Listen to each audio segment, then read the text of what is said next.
This is Stalker, Shadow of Chornobyl. We're here on PlayStation 5 Pro. This is the next-gen update to the game. Be sure to like the video. Subscribing is great as well. So this experience is going to be basically what you're getting across the trilogy experience. I'll have a video for each of the different games, but it'll also be relatively the same for the base PlayStation 5, just there will be overhead with the PlayStation 5 Pro to run and handle these modes a little bit better, which is ideal for a better gaming experience. So it was about, I think, like a year ago or something like that, when we first had these games release on the modern consoles. And it was really quite an interesting experience to dive into these games and talk about them and show them off. And it was quite interesting because these are sort of really old school games with a bit of jank, a bit of style. And I kind of figured, that was going to be sort of it, right? Like we were going to get that release, and then that was going to kind of be the state of them, which was, not too bad at the time. I mean, there was some things that they could have fixed and adjusted. But what's really interesting is that we've basically got a whole new refreshed version of those games being released here, which is really, really cool. And it's a trilogy. Like, this is the first, Shadow of Chernobyl. And it kind of sets you up with the stake and the setup of this world that you find yourself in. You got amnesia, and you're like, what's going on? What's happening? And over the course of the story, as you go through the different zone areas, you'll eventually, like, realize what's going on. And if you've played the Stalker 2 there, you'll be, you'll have an idea of things, because, obviously this is based on an actual area. Then, the new one actually uses more scan data. And it's quite an interesting, mix-up. And then there's the live life system that people love so much.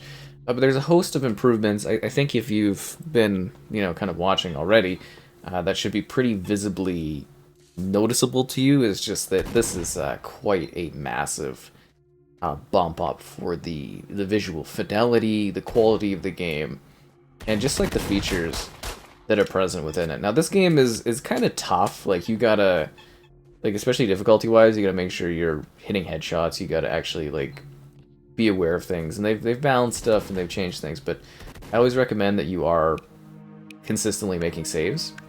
So I don't have any saves. I'm assuming for me that's because switching PlayStations and stuff like that has been a an experience as far as, like, when you have cloud saves, when you don't have cloud saves. Anyways, so that's just kind of sort of a thing that I'm experiencing here. But that's what I want to get across, is, like, if you are playing this, make sure you are actually, saving and making sure that you are keeping yourself alive. Otherwise, you'll die and you'll be like, oh, what's going on? And, it could be a little disheartening. I forgot I don't have bullets in this. Ow, I'm actually kind of getting injured in this one. So we're going to dive into the different settings and things that have been improved. And yes, this is, like, quite a monstrous improvement. Oh, I didn't realize that these bullets weren't for that gun. I should have switched over to that other thing. Great. Yeah, let's clean the gun there while we're doing this. I thought I had, maybe the other guy had health. Or did I throw my stuff the other way? That might be my problem here. Yeah, I did it the wrong way. That's funny. Anyways, we've got a bunch of different modes here and a bunch of different settings, and it's really, really quite exciting if this is an experience that you played previously or are jumping into the first time, because the improvements to this game are actually quite excellent. So this is the performance mode. This is your dynamic 4K at 60 FPS. The results here, I think, kind of what you're seeing sort of speak for themselves. Like, it looks good. I'm gonna die, which is a good thing that I created that save there. Otherwise, I'd have to start right from the beginning of the game. Then you load up the game, and you can see the manual save. And yes, there's auto saves and everything like that. So there's 4 different visual settings here, which is awesome. So we've been showing off performance mode, which I'm assuming is going to be the default one that you're sort of using. There's a motion blur setting, and there's some other things like sound and, your game difficulty settings and your controls and stuff like that, and whether you want adaptive triggers on. That's all available for you there. We're going to switch over to ultra performance. So some of the stuff you need 120 hertz display to take advantage of. So this is ultra performance. My TV is just doing a setup for the VRR where it's got to like refresh things. And obviously YouTube doesn't support 120 FPS, so it's like you're not fully seeing what this mode is, but you can see what this mode looks like. So what this is 1440p, and it's 120 FPS. So you do need the 120 hertz display. You know, it helps to have VRR, very low refresh rate. But this is a very, very fluid mode to me when playing this game. Like, the fluidity levels are quite excellent. Like, this is a very good way to play this sort of a game. A good way to experience this. I need your ammo. So I would say, like, this is definitely worth checking out. I don't know if Stalker is necessarily a game that, like, you need a super high frame rate on. Like, you know what I mean? Like, it's not like it's necessarily a competitive shooter game, right? It's not. Although this feels way faster than I remember it being. Like, I don't know if personally I think of this one as being a super high frame rate kind of needed game. But that being said, I adore the idea. I'm gonna bleed out here in a sec. Do I not have any? No, I had that coming. I didn't have any bandages or anything. Yeah, so I don't necessarily think of this game as being something that requires a super high frame rate, but it is something that I think is worth checking out if you're into high frame rates. And you know, it's a great feature. I'm really appreciative that they added something like this to the game, because to me it feels really smooth. It feels great, and it makes a world of difference here when you are playing this.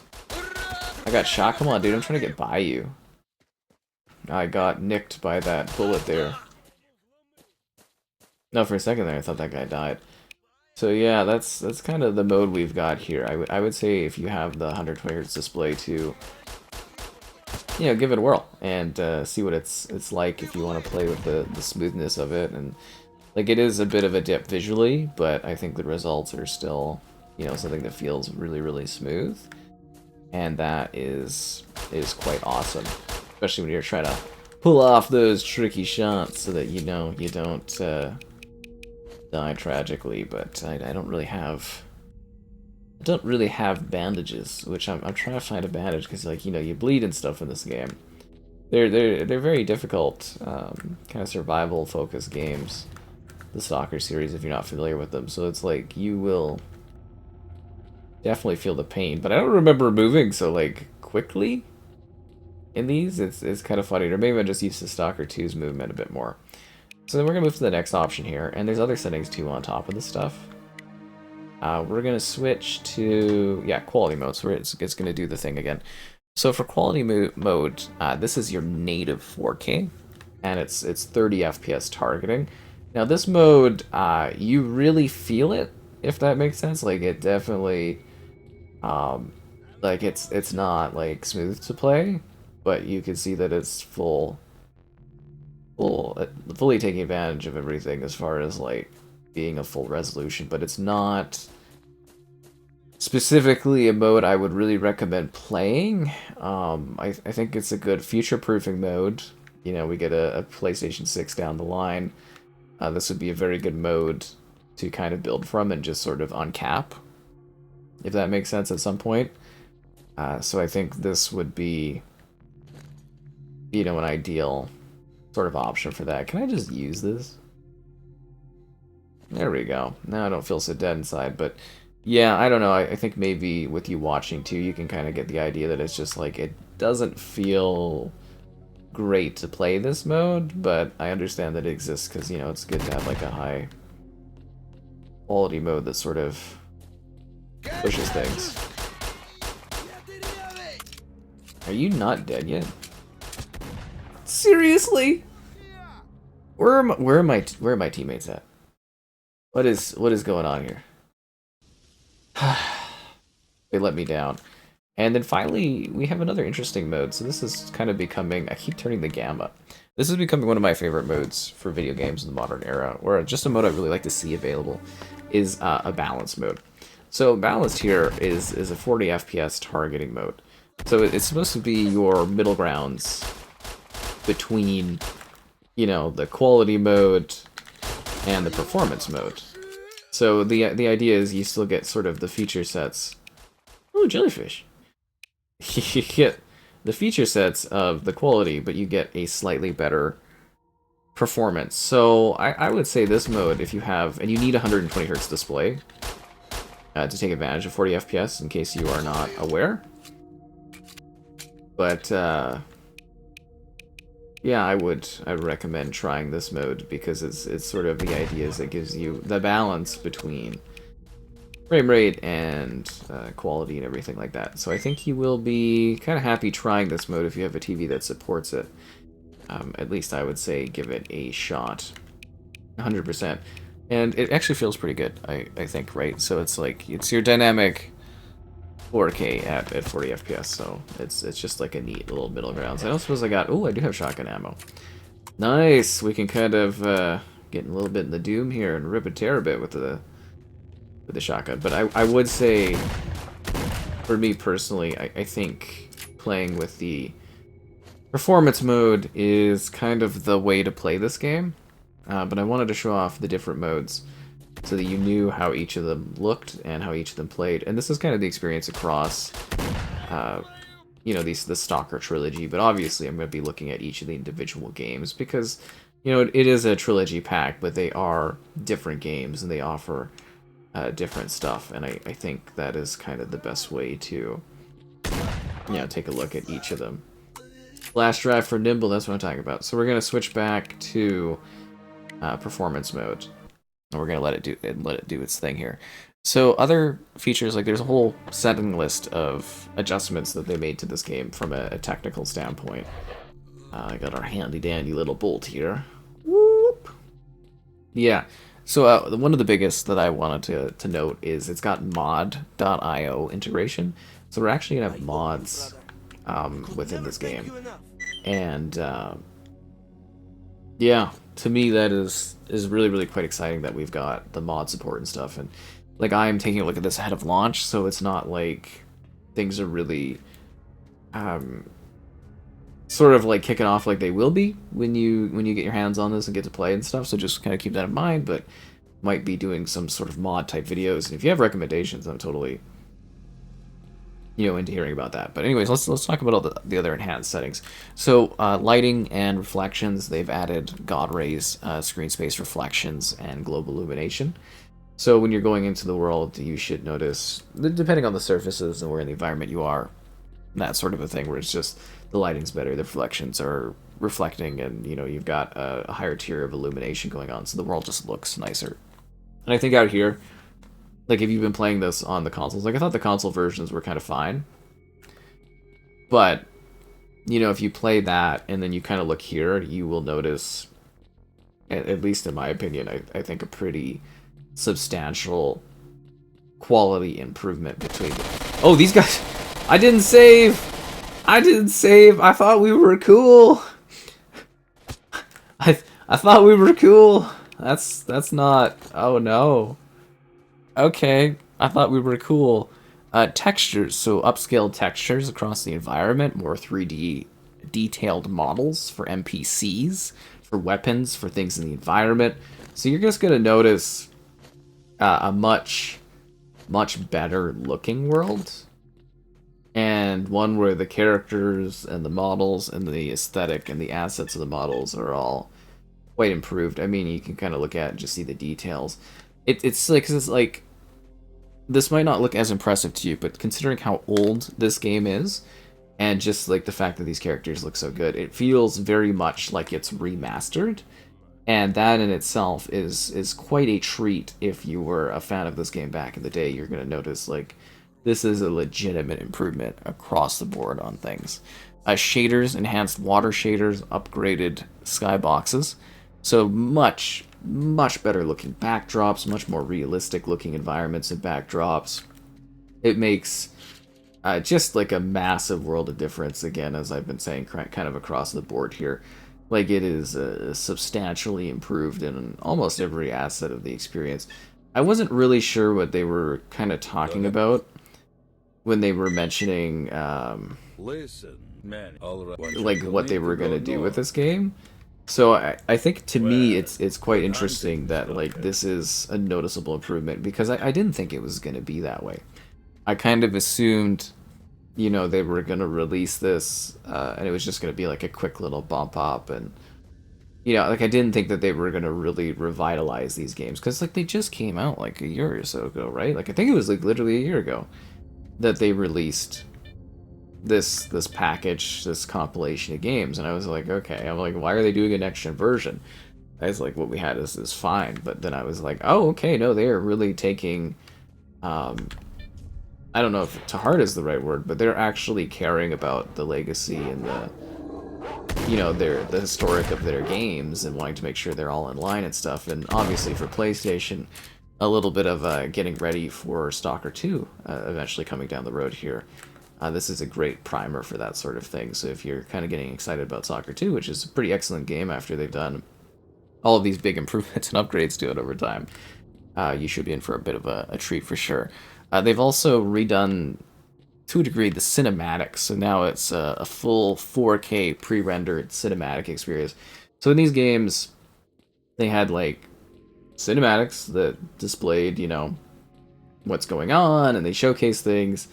They've now upgraded those so that they're like they're quite a noticeable improvement too. Is just like they look really good, and they are improved. I can't remember how I got past these guys. So I just like run over. Where in the map are we headed? One sec here. I'm trying to. That map does not help me at all. I'm trying to get an idea where I'm supposed to go. The journeyman. Maybe I went to... Oh, right here, because we're going to do the thing where we sneak through, right? Yeah, okay. Uh-oh. That's not good. Ow. And you hear it through the controller, which is really cool. And it's also a good idea to make a new save before anything bad happens. Because the lightning and stuff will definitely absolutely annihilate you. I think I usually just like run right over, which is kind of funny. But yeah, what I mostly wanted to get across is like they have actually taken a lot of time to... They've taken a lot of time to really improve the experience, and just the whole thing just feels and looks a lot better. And I think... Oh, we're good now. I think you'll be quite happy with it. If you're playing it for the first time, just keep in mind that these games are kind of difficult. They're kind of hard. They got a different vibe to them. I feel like I'm just on like steroids running this fast compared to like Stalker 2. It's hilarious how fast I'm like gunning it. So I would mostly say, oh jeez. You know, if you're curious about this game, you know, take your time, engage with the world, aim for headshots. Difficulty does have, as I've learned more and more, because I would recommend doing like easier difficulties. Everyone would get really mad about that because it's like it is. Like a lot of people say play on the hardest stuff because your shots are kind of like 1-to-1, but you also die really fast, and it's kind of like they've rebalanced things a lot, but it is kind of a bit of a hardcore franchise and a hardcore game. So just be prepared for challenge and difficulty. Anyways, just a little bit more context. The Zone, a place of unfathomable wonders and sinister threats. You'll be exploring all these places, these iconic locations, you know, based on real things, and you're gonna try to make your own way through it. And it's a dark fiction world, and there's different characters to meet, and you're, you know, the path of a stalker as you go through anomalies, and you kind of make your way through it, and you get to understand and explore and learn about the world, the zone, and what it is. And then, of course, it evolves as each of the games go on, but this one is genuinely quite interesting, and I think you'll find it to be a pleasant surprise if you, you know, jump in and try it and see what it has to offer. Yeah, so Stalker, it's a nice upgrade for this trilogy pack. He had a med pack on him. I hope you have fun checking it out. Hopefully this video kind of showed you the improvements and everything like that. And I guess good luck surviving out there, Stalker, if you take the challenge of going in and playing these games. They can be rewarding, they can be terrifying, but they are most certainly interesting the whole way through.